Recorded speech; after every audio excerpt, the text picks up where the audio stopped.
Hello my dear friends, मैं Arjun Kumar एनएमबीबी coaching centre का शिक्षक हूं। आप लोगों को मैं पहले भी ऑनलाइन क्लास दे चुका हूं, जिसमें आपको वार्षिक संख्या से रिलेटेड उसका कुछ इम्पोर्टेंट पार्ट बताया था, जिसमें बहुत सारे पार्ट का जिक्र किया, एग्जाम्पल के साथ आपको समझाया। तो मेरे प्यारे स्टूडेंट्स, आपको बता दें कि एनएमबीबी कोचिंग सेंटर के डायरेक्टर विपिन बिहारी ने आप लोगों के लिए ऑनलाइन क्लास की सुविधा भी उपलब्ध करा चुके हैं, और साथ ही साथ ऑनलाइन आप प्रत्येक वीडियो को देख सकते हैं, स्टडी मटेरियल प्राप्त कर सकते हैं। उसके लिए आपको एनएमबीबी कोचिंग सेंटर का वेबसाइट बना हुआ है। उस वेबसाइट का नाम है www.nmbvcoachingcenter.com। जैसे ही क्लिक कीजिएगा वहाँ आपको आ जाएगा ऑनलाइन क्लास हेयर। वहाँ से आप सारी वीडियो का बारे में आप जान सकते हैं। जो ही वीडियो देखना है आप देख सकते हैं। वहाँ सभी सब्जेक्ट का जो है कंटेंट उपलब्ध है। उसको देखकर आप कॉपी कलम लेकर बैठिएगा, क्योंकि जो भी मतलब उसमें बताया जाएगा उसके बारे में आप लोग लिखते भी चलिएगा, क्योंकि जो भी बताया जा रहा है वो परीक्षा से ही रिलेटेड है। और साथ ही साथ अगर यूट्यूब पर आप जाना चाहते हैं, यूट्यूब के माध्यम से आप क्लास करना चाहते हैं, तो वहाँ भी जाकर सर्च कर सकते हैं एनएमबीबी कोचिंग। जैसे ही लिखिएगा आपको सारी वीडियो आ जाएगी, और वहाँ से आप सारा स्टडी मटेरियल जो है प्राप्त कर सकते हैं।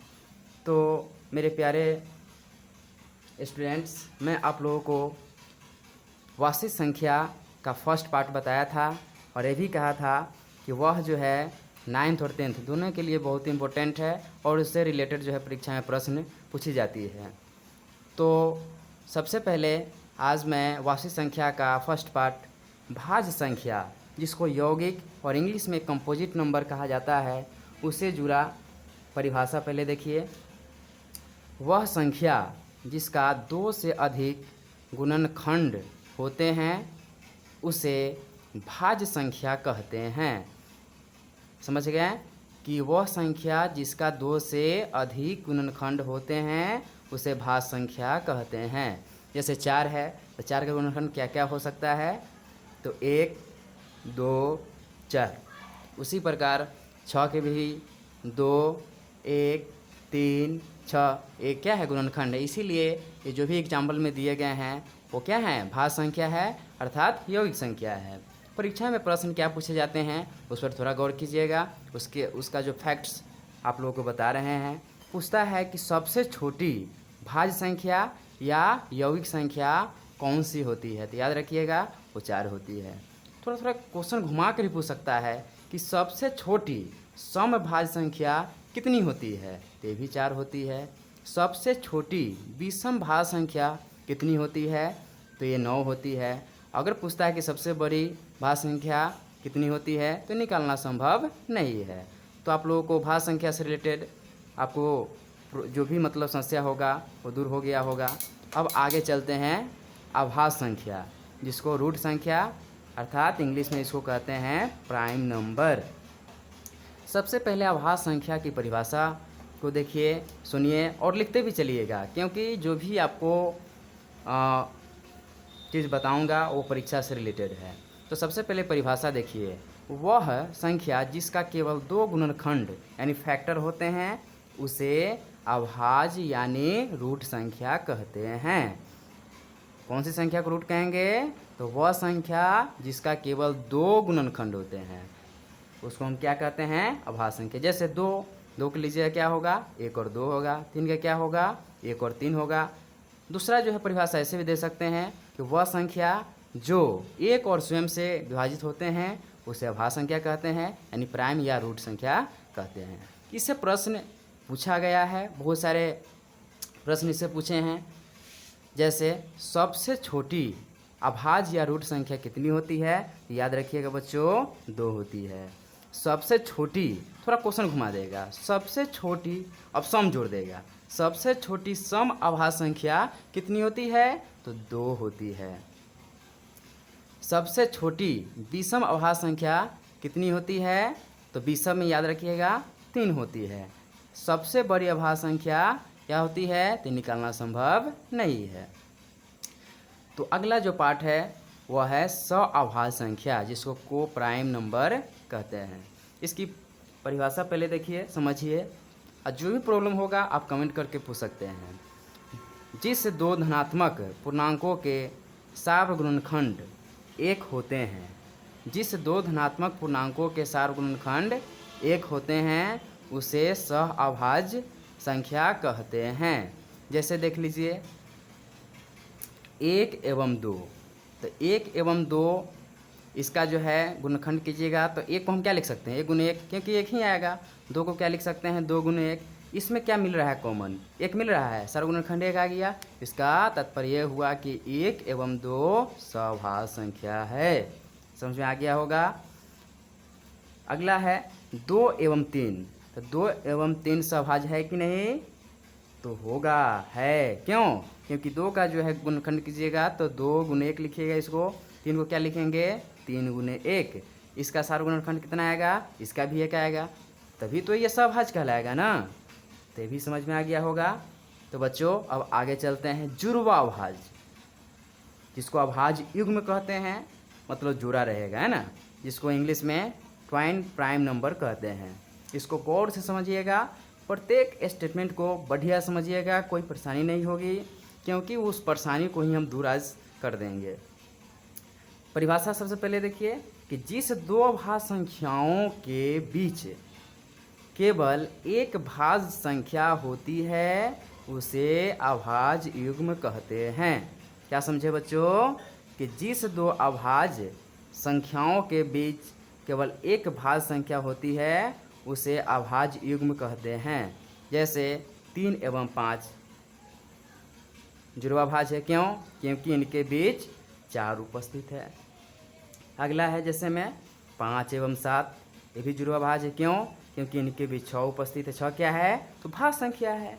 उसी तरह देखिए आगे 11 एवं 13, ये भी क्या है? जुड़वा अभाज्य संख्या है। क्यों? क्योंकि इनके बीच 12 उपलब्ध है। अगला जो पार्ट है वास्तविक संख्या का वो है भिन्न।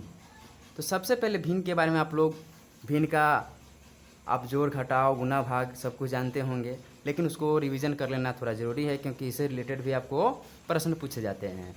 तो भिन्न का जो है, जिसको इंग्लिश में फ्रैक्शन कहते हैं, उसकी परिभाषा देखिए। जब एक अशून्य पूर्णांक से किसी अन्य अशून्य पूर्णांक में भाग देने पर जो परिणाम आता है उसे भिन्न कहते हैं।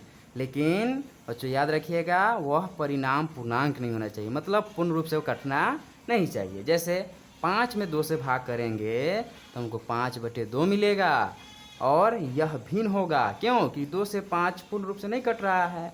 उसी प्रकार देखिए -17 में 18 से भाग देंगे तो -17/18 आएगा, ये भी भिन्न है।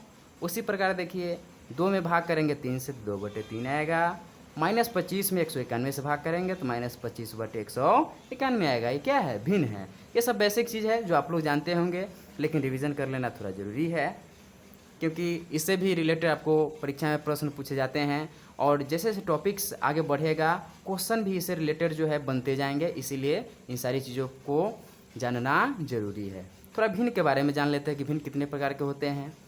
देखिए भिन्न जो है निम्नलिखित 3 प्रकार के होते हैं। फर्स्ट सम भिन्न, जिसको प्रॉपर फ्रैक्शन कहते हैं। विषम भिन्न, जिसको ऑड फ्रैक्शन कहते हैं। मिश्रित भिन्न, जिसे मिक्स्ड फ्रैक्शन कहते हैं। जान लीजिए कि सम भिन्न क्या है। तो इस भिन्न में अंश हर से छोटा होता है। याद रखिएगा, इस भिन्न में अंश हर से छोटा होता है। जैसे 5 है, यहाँ 2 है, तो 2 क्या है? अंश है, 5 हर है। तो इसमें क्या है? अंश हर से छोटा है। उसी तरह 1/7, तो 7 हर है, अंश 1 है। इसका मतलब है कि अंश हर से छोटा है। उसी तरह देखिए यहाँ -5 और -9, ये प्लस में कर लीजिएगा। ये प्लस में नहीं, इसको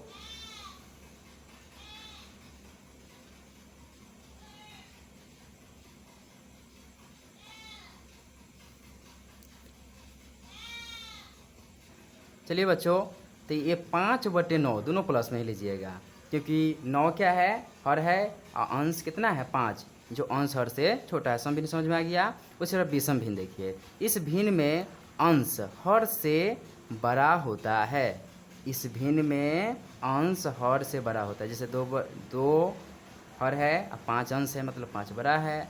उसी प्रकार देखिए 6/5, 5 से बड़ा है 6। वैसे 70/117 ये क्या है, इसमें जो है ऐड कर लीजिएगा, यहाँ 170 हो गया, ये 117 है, तभी तो ये बड़ा होगा ना।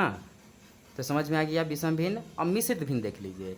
इस भिन्न में एक भाग पूर्ण एवं दूसरा अपूर्ण होता है। जैसे देखिए 5/3, ठीक है, 5/3 इसको जो है जब भाग करेंगे इसमें, तो यहाँ कितना आएगा, एक मर्तबा कटेगा, शेष कितना आ जाएगा 2/3। तो ये जो है मिश्रित भिन्न है, ठीक है। मिश्रित भिन्न के क्या हम लिख सकते हैं कि भागफल शेष बटे हर, मतलब भाग पूर्णांक शेषफल बटे हर लिख सकते हैं। याद रखिएगा कि विषम भिन्न को ही मिश्रित भिन्न में लिखा जाता है। और जो इम्पोर्टेंट पार्ट है वो है परिमेय संख्या, ये भी यही है। ये इसको ध्यान से परिभाषा और एग्जाम्पल बढ़िया समझिएगा।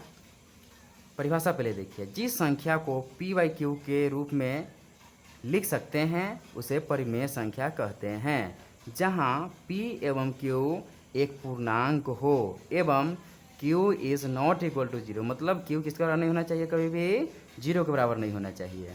देखिए 5/7 ते भी p/q के रूप में है। 0/1 मतलब 0 है तो बटा में 1 मान सकते हैं, क्योंकि 0 ही आएगा। ते भी क्या है, p/q के रूप में है। 125/119 ये भी क्या है, p/q के रूप। इसी तरह देखिए -17/38 ये भी क्या है, p/q के रूप में। इसीलिए ये सभी क्या हैं, परिमेय संख्या है।